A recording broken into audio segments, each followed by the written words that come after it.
All right, so based on the estimate, looks like the damages were for $8,107.10, and this is deeming your vehicle a total loss because where all the airbags deployed, or most of them deployed, I had a feeling that's where this was going to go.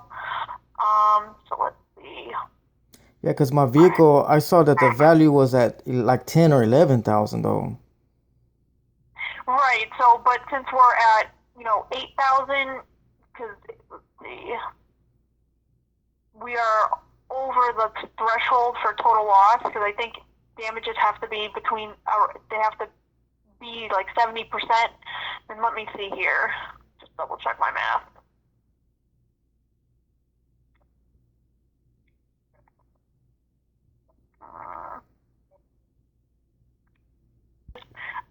You said So 75%?